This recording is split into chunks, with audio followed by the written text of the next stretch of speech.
The Denver airport buzzed with its usual early morning energy. Passengers sipped overpriced lattes, scrolled through their phones, or rushed toward final boarding calls. Amid the crowd, Donnelly Carter walked calmly through Gate 26, ticket in hand, backpack slung over one shoulder. To everyone around her, she looked like an ordinary traveler, just another face in the sea of passengers. But Emily had a history that no one on that plane could have imagined. Want to uncover the shocking secret this passenger hid? Hit that subscribe button and drop a comment below telling us where in the world you're watching from, here on Graceful Valor Stories. She boarded Flight 982 bound for Seattle and found her seat 17A window side. She gazed out as the tarmac shimmered in the morning sun. Seatbelt clicked, tray table up, phone on airplane mode, everything routine. But nothing about this flight would stay ordinary for long. Emily had once lived in the sky. A former Air Force cadet with advanced flight training, she had logged hundreds of hours in simulators and cockpits before leaving the program to pursue software development. Her decision was personal, a blend of burnout, bureaucracy, and a yearning for normalcy. It had been nearly 6 years since she last touched flight controls. That part of her life felt distant, almost surreal. As the engines roared and the plane lifted from the runway, Emily leaned back and closed her eyes. Flying had once been second nature. Now she preferred being a passenger, away from the responsibility of split-second decisions, away from risk. Or so she thought. Ever wonder how a single moment can change everything? Stick with us. The twist will take your breath away, here on Graceful Valor Stories. 2 hours into the flight, turbulence struck. Minor at first, the kind that made drinks wobble and seatbelts tighten. Flight attendants smiled politely and instructed passengers to remain seated. Emily glanced up mildly, alert, but still calm. Then came the second jolt, far stronger. The plane dropped sharply for 2 terrifying seconds. A few passengers screamed. Overhead bins popped open. One oxygen mask fell from the ceiling prematurely. Emily sat straight. Her instincts lit up. The captain's voice crackled over the intercom. "Ladies and gentlemen, we're experiencing unexpected turbulence. Please remain calm." His tone betrayed his words. He sounded shaken. Emily's fingers clenched her armrest. Something was wrong. Not just turbulence, something mechanical. She could feel it. A deep vibration through the fuselage, a strange pitch in the engine's whine. She looked around. Flight attendants whispered nervously, one gripping the intercom panel tighter than usual. Then a loud bang. The entire plane tilted left, then right. Emily's heart jumped. Oxygen masks now dropped from every row. The cabin filled with gasps, cries, and shouts. Babies cried. An elderly man clutched his chest. The plane's lights flickered and warning alarms buzzed faintly from the cockpit. Emily didn't panic. She processed. Her brain shifted into a mode she hadn't accessed in years. She counted the seconds between jolts, measured the angle of descent. Not a free fall, but a serious drop. Controlled. Maybe. She looked toward the cockpit door. Still shut. No one came out. A flight attendant stumbled past, trying to calm passengers. Emily reached out, steadying her. "Tell me what's happening," she said. The woman paused. Her voice trembled. "They've declared a level 3 malfunction. One engine's out. They're trying to reboot systems." Emily stood. The attendant tried to stop her, but she raised her hand. "I'm a trained pilot, Air Force certified. If they need help, I can give it." The attendant looked at her, really looked at her, and saw something different. Not panic, not bravado, just purpose. She nodded once. "I'll check." Emily sat back down briefly, heart pounding. She hadn't sat in a cockpit in years. Could she really step in again under these conditions? A minute later, the attendant returned. "Co-pilot's down. Unresponsive. Captain wants to see you now." Everything in Emily's life up to this point, all the training, the decisions, the moments she questioned her worth, had led to this one. Unexpected, uninvited. But here it was. She stood, legs surprisingly steady, and walked down the aisle, past crying children, terrified passengers, and flickering lights. As she reached the cockpit door, one thought burned in her mind. I didn't come here to fly, but maybe I was meant to. And with that, the door opened. A cockpit smelled of burnt wiring and sweat. The overhead panel blinked with errors, red lights blinking like a Christmas nightmare. Captain Doyle, gray-haired and wide-eyed, looked up as Emily stepped in. "You're the passenger?" he asked, voice raspy. "Emily Carter, former Air Force cadet, certified CFI. You called me." He nodded quickly and motioned her to the right-hand seat. The co-pilot was slumped to the side, unconscious. His oxygen mask was on, but he wasn't responding. Emily checked his vitals instinctively.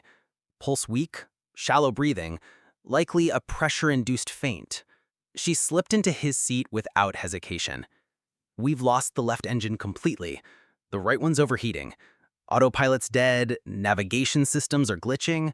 We're 28 minutes from Seattle, but we can't make it." Captain Doyle explained fast, wiping sweat from his brow. "Also, we've lost ATC contact." Emily scanned the panel. Years of muscle memory kicked in. Though commercial jets differed from the smaller aircraft she trained in, the basics hadn't changed. Lift, thrust, drag, gravity, and calm. "Okay," she said, slipping the headset on. "Let's get this bird steady." The yoke felt stiff. Emily adjusted trim manually while switching power to emergency backups. The horizon display flickered, then stabilized enough for her to recalibrate pitch. Slowly, steadily, she and the captain brought the plane out of its steep descent. Below them, jagged terrain loomed. Snow-dusted mountain peaks and thick pine forests. They couldn't land there, and climbing back to cruising altitude wasn't an option with one failing engine. "I need maps," she said. "Dot." Captain Doyle slid over a backup tablet with offline terrain data. Emily scrolled fast, scanning coordinates. "There," she pointed. "Mackenzie Ridge, abandoned airstrip from the Cold War era. It's not on modern flight plans, but it's within glide range. It's rough, short, but it's our best shot." The captain stared at her, amazed. "You sure about this?" "No, but we're running out of airspace." They adjusted their course manually. Emily sent a brief emergency ping through the secondary system, just enough to alert nearby responders. With their coordinates, no time for conversation, just data. Meanwhile, in the cabin, panic had turned to eerie silence. The flight attendants relayed short, vague updates. "We have additional support in the cockpit." Passengers clutched armrests and prayed, still unaware that the support was another passenger. Back in the cockpit, Emily glanced at the altimeter. "We need to slow descent. We'll come in hot." "Too fast." "I can try flaps." "Negative. Hydraulic system's down." "We'll do it manually." They rewrited power to stabilizers, trimming the aircraft's angle of attack for a shallower descent. The stick vibrated with tension, warning them they were flying too close to stall speed. Emily adjusted gently. They flew lower now, just above the tree line. Flares glowed faintly ahead, tiny dots in the vast dark terrain. Fire crews from a nearby town had raced to the strip after catching the emergency ping. Makeshift landing lights were set up. Car headlights, flashlight signals, anything that could help guide the plane. Emily locked eyes with the captain. "You want a lander?" Dot. She shook her head. "You're in no shape. I've got it." He hesitated and slowly took his hands off the controls. The captain of a 170-ton aircraft surrendered his plane to a woman who was supposed to be sipping orange juice in coach. Emily wrapped her fingers around the yoke. Her shoulders tensed, but her heart was strangely calm. She'd failed flight school, not because of skill, but because she was told she wasn't built for pressure. Funny how pressure brought her back. "Landing gear," she muttered. The indicator was dead. She toggled the switch manually, hoping gravity would drop the gear. A thud sounded beneath them. One down. Maybe. As the plane angled toward the narrow strip of cracked concrete in the wilderness, Emily inhaled. "We're either landing, or we're writing history." And with that, she began descent. The plane pierced through thinning clouds, emerging into open airspace. Beneath them, the Cascade Mountains stretched endlessly, rugged, dangerous, and unforgiving. The abandoned Mackenzie Ridge airstrip was still 10 miles away, barely visible from the sky. Emily leaned forward in her seat, every muscle focused, calculating pitch, descent speed, and glide ratio in her head. The wind howled against the damaged fuselage. One engine remained barely functioning, coughing and sputtering with uneven thrust. Emily throttled it carefully, knowing too much strain might shut it completely down. She didn't speak. Neither did the captain. There was nothing more to say. In the cabin, passengers clung to their seats. Some prayed, others cried quietly. A few simply stared out the windows, watching trees rush beneath them as if it were their final view. No one knew that the woman now guiding the plane had once walked away from aviation. Told by her instructor she was too emotional to handle a real crisis. Today, emotion was her fuel. Back in the cockpit, Captain Doyle blinked through sweat. Descent paths too steep. I know, Emily said. There's no room to arc in. We're coming in straight, short, and fast. The airstrip wasn't designed for jets. It was an ancient military runway barely long enough for small transport planes. Overgrown vegetation lined both sides. One wrong move, one gust of crosswind, and the aircraft would overshoot or shatter on impact. Emily took a deep breath. Her hands were locked on the yoke, white-knuckled but steady. She trimmed the nose slightly upward and reached for the manual landing gear lever. The wheels had dropped, but without hydraulic pressure, they might not lock. I need a visual on gear. The captain used a backup inspection camera. Grainy black and white footage flickered to life. One gear's down, the others can't confirm. Or landing either way, she said. 3 miles now, and the makeshift runway came into view. Fire trucks and rescue teams flanked the path with their lights on, providing faint visual guidance. Civilians stood behind a police line in stunned silence, watching the giant aircraft crawl toward their hidden town from the sky. The cockpit alarms began to wail. Stall warnings, low-altitude alerts, hydraulic failure signals. Emily shut off the noise. There was no time for warnings now. Either she landed this plane, or they all became a story buried in the mountains. Captain Boyle reached for the yoke. Do you? I've got it, she said firmly. He leaned back. In 25 years of flying, he'd never seen anyone take control like this, especially not someone who'd boarded as a civilian, coffee in hand.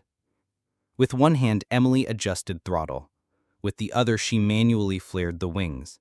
The plane tilted slightly, heading dead on toward the narrow strip of land. The tail rudder twitched as the last bit of power gave out. Now it was glide only. Emily grit her teeth. Come on, just a few more seconds. Below, the ground raced upward. The front wheels hit first, hard. Then the rear slammed down with a metallic scream. Sparks flew from beneath the cabin. The landing gear wobbled, tires shredded from the friction. The plane bounced once, twice, then steadied. Emily slammed the manual brake controls. Smoke poured from the rear. Passengers screamed as oxygen masks swayed above them, their bodies tossed forward by the deceleration. The aircraft skidded for what felt like forever, then jolted, finally lurching to a dead stop just 40 feet before the tree line. For a moment, there was no sound. Then inside the cabin, a child whispered, "Did we just land?" A roar erupted. People cried, clapped, laughed. Flight attendants hugged each other. One collapsed to the floor in relief. In the cockpit, Emily slumped forward, her hands still on the yoke. Captain Doyle broke the silence. You just did what most pilots couldn't. You didn't land the plane. You saved a world. She didn't answer. Not yet. The world outside rushed toward them. Flashing lights, rescue workers, chaos. But inside that cockpit, Emily Carter was frozen. The passenger was now the pilot. Emily sat still in the cockpit, her breath shallow, heart pounding in the quiet aftermath. The aircraft was stopped, the engines silent, the sky outside darkening into dusk.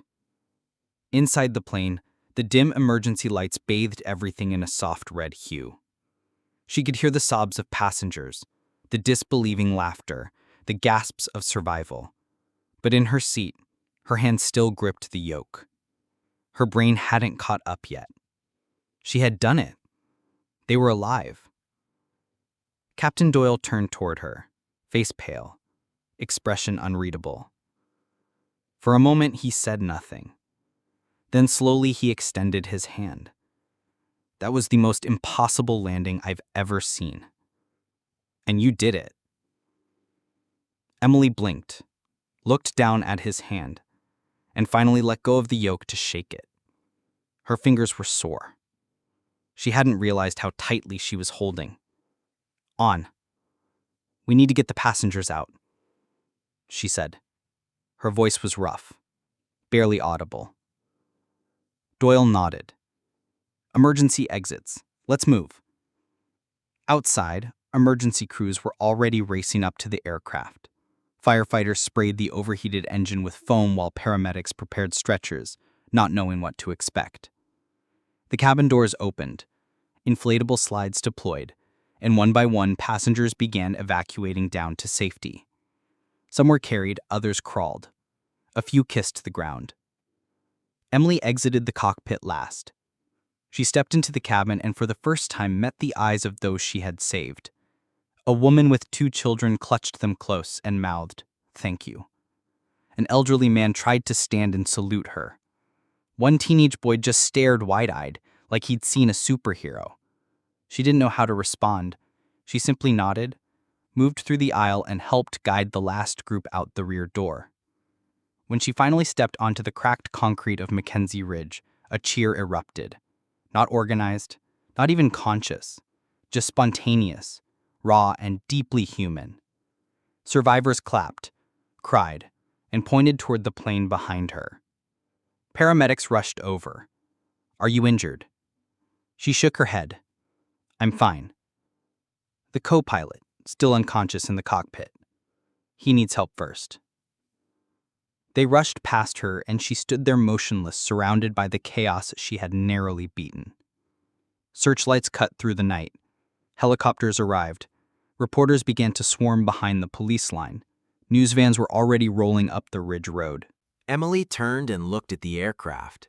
Burned rubber and scorched metal marked its desperate skid down the makeshift runway. The landing gear was buckled but intact. A miracle, really. A miracle built on training, instincts, and the part of herself she thought she had buried years ago. Captain Doyle walked up beside her. "They're going to want your name, your face, your whole life story." She didn't answer.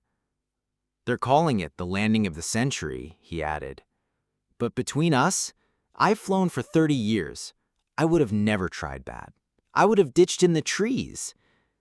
She looked at him finally. "You were doing everything you could. You brought us down far enough to try. That mattered." He nodded once, gratefully. "But you were the reason we walked away." Photographers gathered nearby. One tried to approach with a microphone. A reporter shouted, "Ma'am, were you really just a passenger? How did you do it?" Emily turned away from them. "I'm not doing interviews," she said quietly. "Not today." She found a quiet spot by the fire truck and sat down on the back bumper. Someone handed her a water bottle. Her hands trembled as she opened it. She'd done something no one expected. Not her colleagues in tech, not her family, not even herself. But deep down, a truth was forming. She hadn't landed that plane in spite of being a woman or a former pilot or a passenger. She'd landed it because she never stopped being who she was, even when the world did. By morning, Emily Carter's name was trending across every major news outlet in America. Headlines read, "Passenger lands plane after engine failure," "Civilian saves 181 lives," and "Former Air Force trainee performs miracle landing." Her face, taken from a blurry passenger photo snapped moments after the landing, was on every screen, stunned, silent, sweaty, but alive. She hadn't spoken to the press yet, After the landing, she'd spent the night in a small fire station bunk near the airfield, refusing interviews and ignoring calls. Her phone buzzed non-stop. Reporters, military officials, even movie agents. But Emily stayed quiet. A knock came at the fire station door just before dawn. It was Captain Doyle. "They've asked us both to appear at a press conference in Eugene," he said. "FAA airline reps, the governor, they want to honor what you did." "I didn't do it for honors," she muttered. "I know. That's why you deserve it." Reluctantly, she agreed. She owed the passengers that much. As they rode down the ridge road in a black SUV escorted by police, she looked out the window trying to process what had happened. She hadn't even told her parents yet. They were probably seeing everything unfold on TV with the rest of the country. The press conference was chaos. Cameras flashed, microphones shoved toward her. She stood beside Captain Doyle, who gave a heartfelt speech praising her courage, calm, and skill. Then it was her turn to speak. She stepped up to the podium. For a moment, she just stared at the sea of cameras. "I was a passenger," she began. "But I'm also a trained pilot.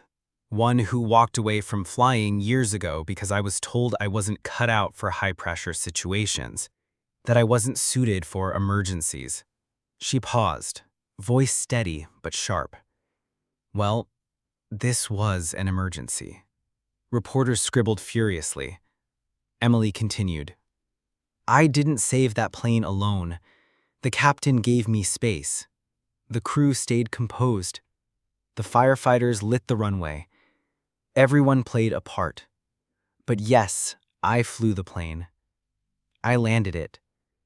And I didn't do it for recognition. I did it because I had to. Because people were depending on someone to act." The room went quiet. A beat passed. Then applause. Polite clapping turned to a genuine thunderous ovation. When she stepped down, people were crying. One FAA director embraced her, whispering, "You've just inspired every young woman who's ever been told she can't do something." Over the next few days, the offers rolled in. Major airlines wanted to hire her, military officials asked her to come back into service, book publishers emailed with advance deals. A famous talk show host requested an exclusive appearance. Hollywood studios circled for rights to her story, but Emily wasn't interested in fame. What caught her attention was a single handwritten letter. It came from a girl in Kansas, 12 years old. She wrote, "I saw you on TV. My brother says girls can't fly planes, but I saw you do it. I want to be like you." That was the moment something shifted in Emily. This wasn't about just surviving a disaster. It was about showing others what was possible. She contacted the airline.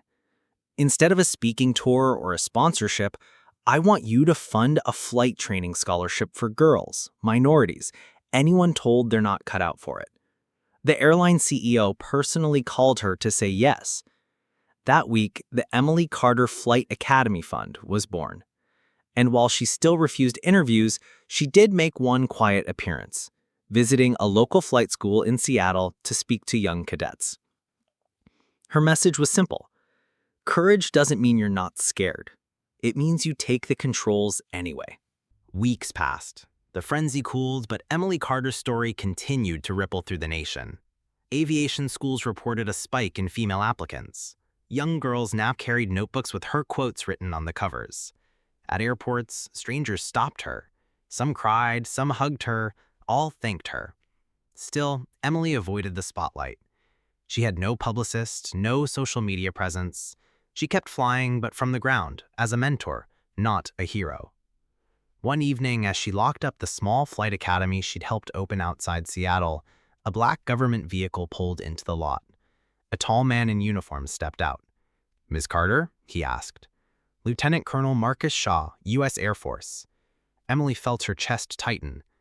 That name, that uniform, it pulled memories from the vault she had closed years ago. "I remember you," she said. "You ran evaluations at Maxwell Base." He nodded. "And I remember you. You had the best hands I'd ever seen in the simulator, but you quit. I was told I didn't belong.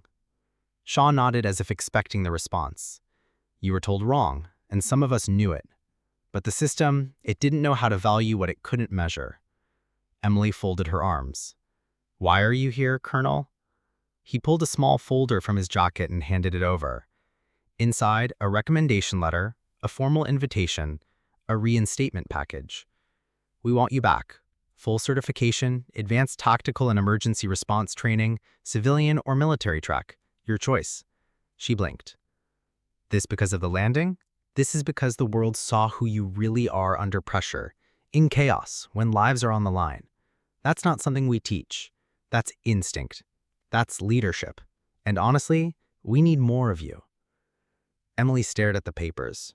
She hadn't sat in a real cockpit in years before that flight. And yet, when the moment came, her body knew what to do. She'd faced the fire alone and made the impossible choice. But going back, I'm not interested in being a symbol, she said. You already are, Shaw replied.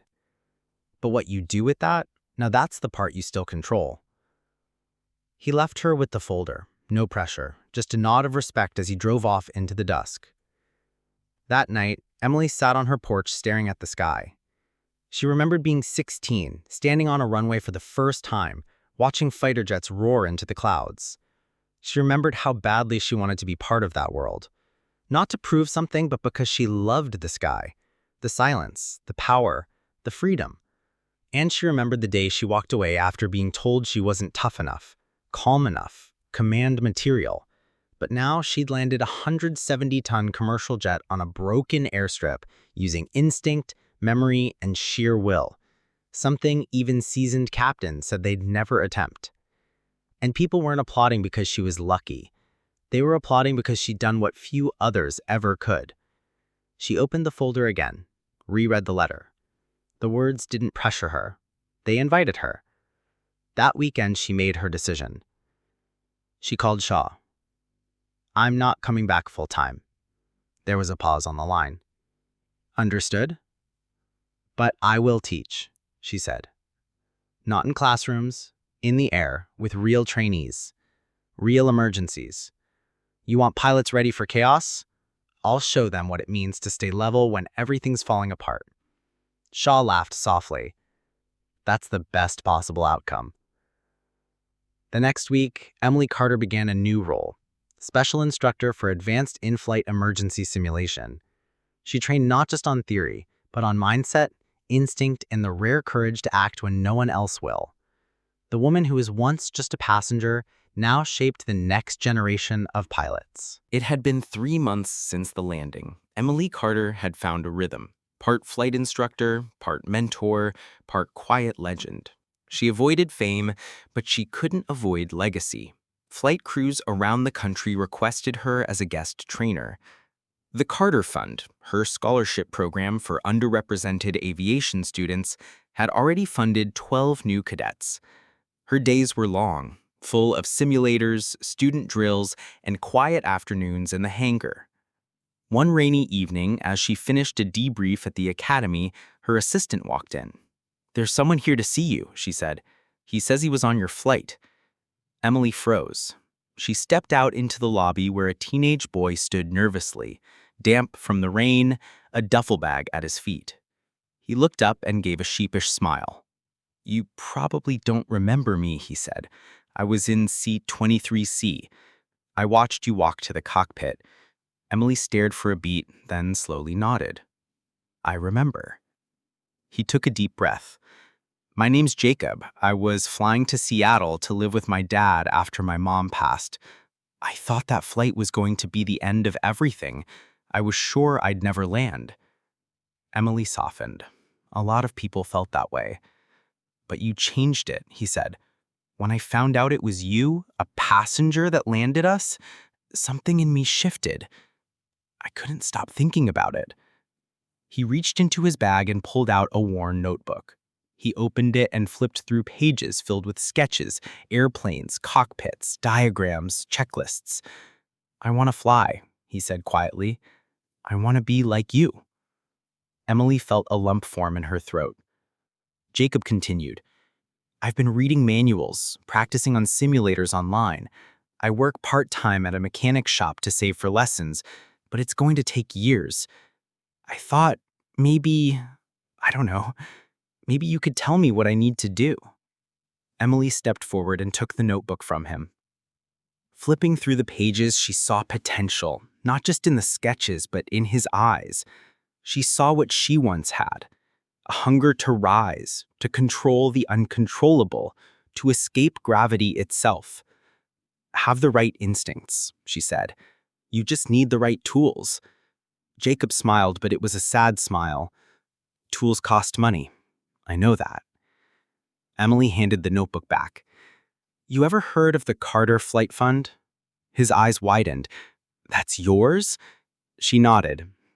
It exists for people like you, kids who got a second chance and want to use it. Jacob was speechless.